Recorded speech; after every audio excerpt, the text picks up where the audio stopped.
दिनै फुंबिलिनि खौरांफोरा जाबाय। गिबि खौराङाव दङ नसुंसेयारि रायजो बांलादेशआव मोनसे गिख्रंथाव बिरखंनि जाब्रबथाया थांनाय सानखालि जालाङो। बे जाथायाव दासिम सा 19 सुबुंनि जिउ खहा जानाय खौरां मोननाय जादों आरो खौरां बुथुमनाय समसिम सा 100 सुबुंफ्रा गाज्रियै जोखोम जादों। रिपर्टआव फोरमायथिनाय जादों दि जाब्रबथाया बै समाव जादोंमोन जेब्ला बांलादेश एयार फर्सनि गंसे बिरखंआ ढाकानि गंसे फरायसालियाव सौग्रावहैदोंमोन। बिरखंआ गोग्लैनायनि उनाव बेयाव अर नांदोंमोन। जाथायनि हरखाब उनावनो रैखाथि हाबाफारिनि फिथाय महरै सा 28 सुबुंफोरखौ देहा फाहामसालियाव थिसननाय जादोंमोन आरो बे जाथायाव जोखोम जानाय बांसिनानो फरायसालिनि फरायसाफोरमोन।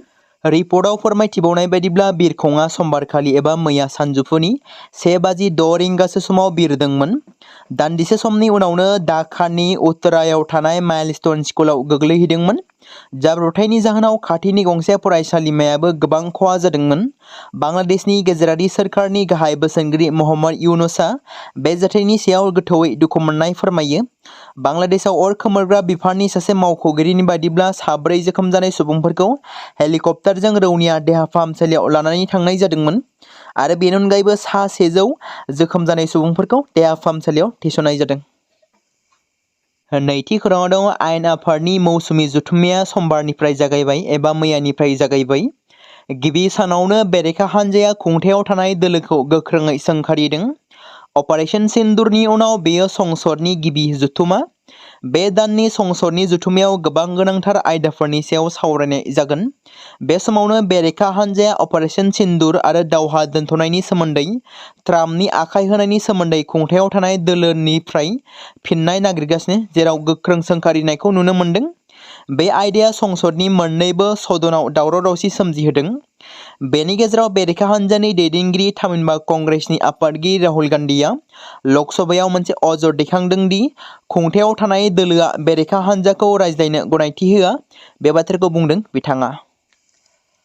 थामथि खौराङाव दङ सनितपुर जिल्लानि दिकियाजुलिनि कावला सेन्टाराव आसाम-अरुनाचल सिमानिफ्राय सा 7 डाकातिफोरखौ होसोनानै पुलिसआ हमनो हादों। हमजानाय सुबुंफोरखौ फारियै गाब्दा बसुमतारी उर्फे बिबि बिसुन, आकेब बसुमतारी, रुबुल बर', रहित बसुमतारी उर्फे तुमफ्रा, आता रसन नार्जारी उर्फे दखर, पिलिप बसुमतारी होनना सिनायथि मोननाय जादों। हमजानाय सुबुंफोरनिफ्राय 7.65 गंनै फेक्टरियाव बानायनाय पिस्तल, गंनै मेगजिन, 16 राउन्ड 7.65 mm गुलि, गंनै वाकी-टकी, गंब्रै एन्ड्रइड मबाइल फन, गंनै किपेड मबाइल आरो लोगोसे आखाइजों बानायनाय सिलाइ, गंनै आखाइजों बानायनाय कुकुरि आरो गंनै टर्च लाइट, गंसे प्लास्टिक कन्टेनारजों लोगोसे मोन 16 गोथां गुलिफोर जब्द खालामो आरो हमजानाय सा 7 डाकातिफोरखौ पुलिसआ गावसोरनि जिम्मायाव लानानै थाङो होनना मिथिहोदों। सनितपुर जिल्ला इउपिपिएल हान्जाया बुथ सन्मिलन हाबाफारि खुंफुंदों। मख'नो गोनांदि सनितपुर जिल्लाया जेब्लानिफ्राय इउपिपिएल हान्जा दायो बै समनिफ्रायनो हान्जाखौ गोख्रों खालामनो खामानि मावबाय थानायखौ नुनो मोन्दों।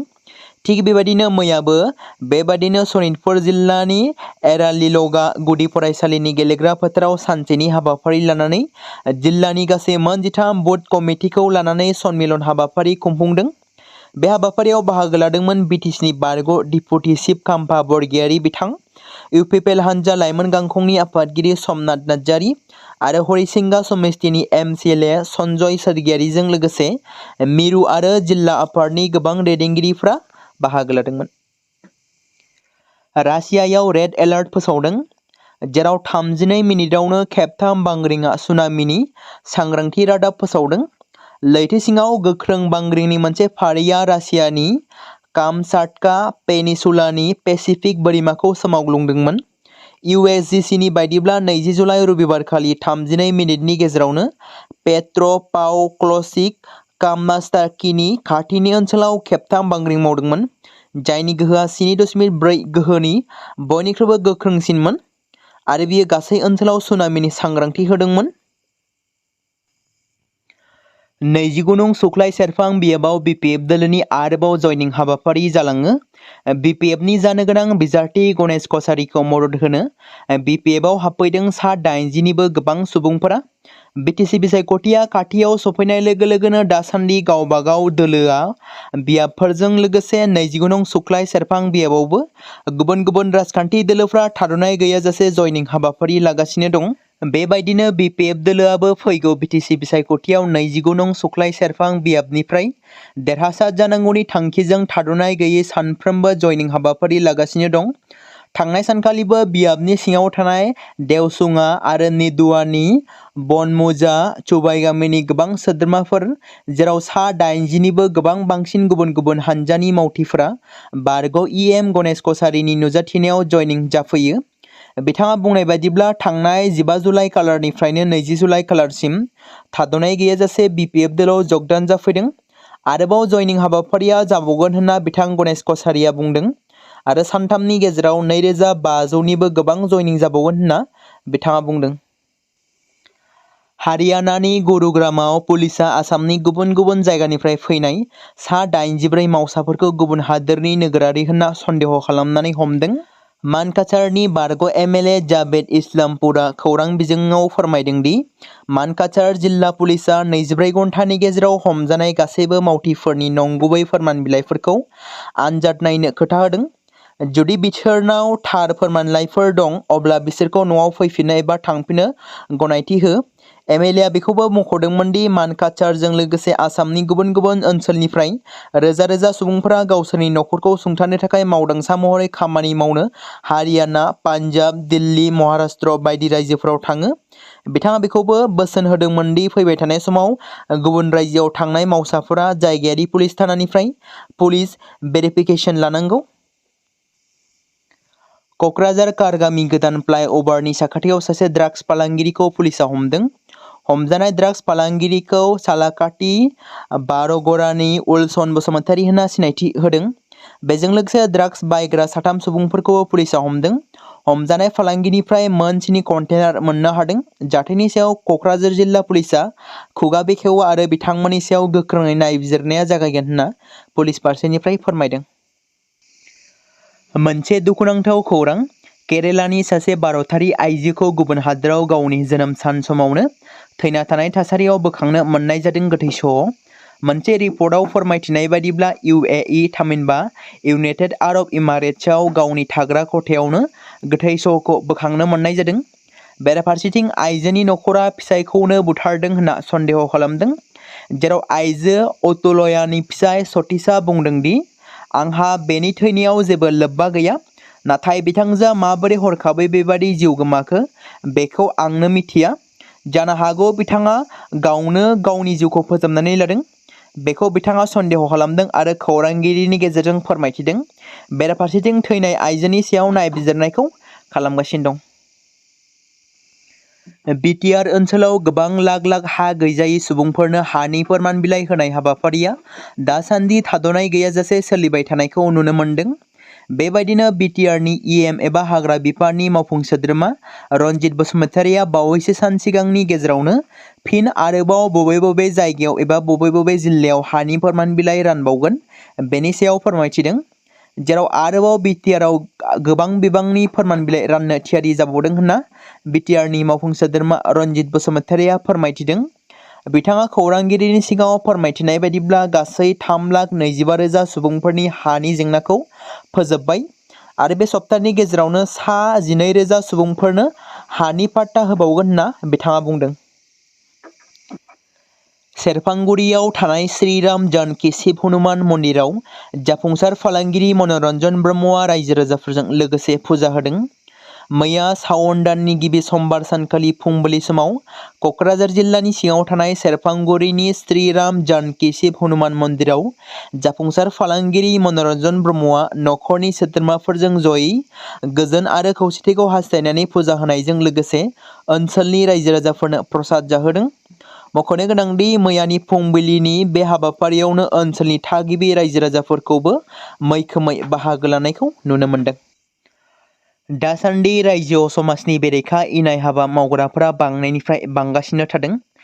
दिनैनि दिनाव खायसे सुबुङा मोजां लामाजों रां खामायदों एबा रां आरजिदों आरो खायसे गाज्रि लामाजों आगान होनानै समाजखौ गुबुंले खालामलांनायजों लोगोसे गावनि मुलाम्फानि थाखाय फालांगिरि खालामदों। थांनाय माखासे सप्ता सिगाङाव गोबां इउनिसेक्स सेलुनफोराव पुलिस बिफाननि गोख्रों नाजानायनि गेजेरजों सा 30निबो गोबां हिन्जावसाफोर, लाइमोनफोर लोगोसे हौवाफोरखौबो एरेस्ट खालामबोदों।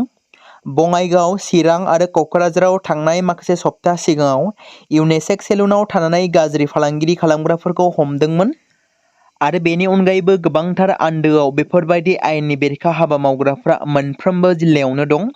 बिसोरनि सायावबो जाहाथे थाबैनो गोख्रों राहा लाबावगोन पुलिस खुंथाया, बेखौ खावलायनाय थाबाय। पुलिस आरो माखासे आफादफोराबो जाहाथे बेनि सायाव गोख्रों नोजोर लाखियो आरो नायबिजिरनायखौ जागायो, मानोना बिसोरबायदि सुबुंफोर थानायनि जाहोनावनो हारि समाजआ गुबुंले जालांनो हमदों।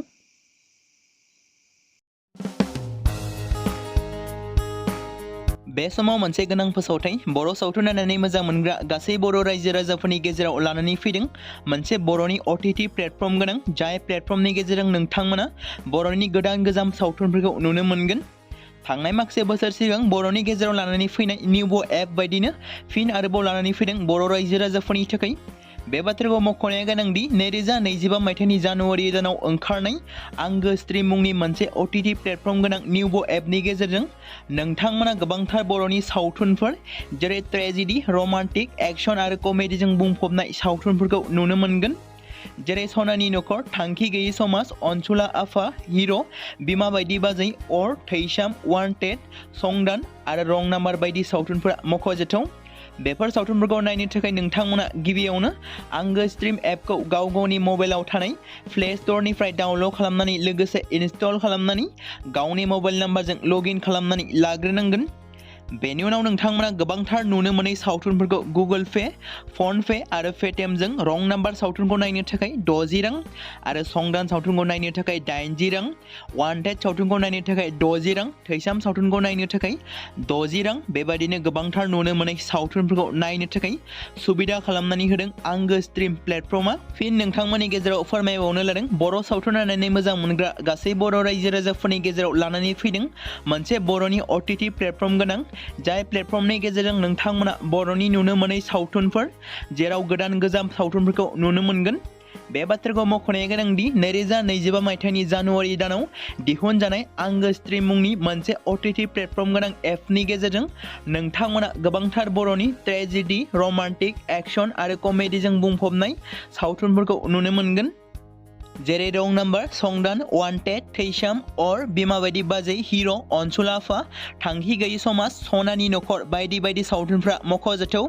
बेफोर सावथुनफोरखौ नायनो थाखाय नोंथांमोना गिबियावनो आंगो स्ट्रीम एपखौ गाव गावनि मबाइलाव थाखानाय प्ले स्ट'रनिफ्राय इनस्टल खालामनानै गावनि मबाइल नाम्बारजों लगइन खालामखांनायनि उनाव नोंथांमोना गोबांथार नुनो मोनै सावथुनफोरखौ गुगोल पे, फन पे आरो पेटिएमजों रं नाम्बार सावथुनखौ नायनो थाखाय 60 रां, संदान सावथुनखौ नायनो थाखाय 80 रां, वान्टेड सावथुनखौ नायनो थाखाय 60 रां, थैसाम सावथुनखौ नायनो थाखाय 60 रां, बेफोरबायदिनो अर सावथुनखौ नायनो थाखाय 60 रां पे खालामनांगोन। बेबायदिनो गोबांथार नुनो मोनै बर' सावथुनफोरखौ नायनो थाखाय सुबिदा खालामनानै होदों आंगो स्ट्रीम प्लेटफर्मआ।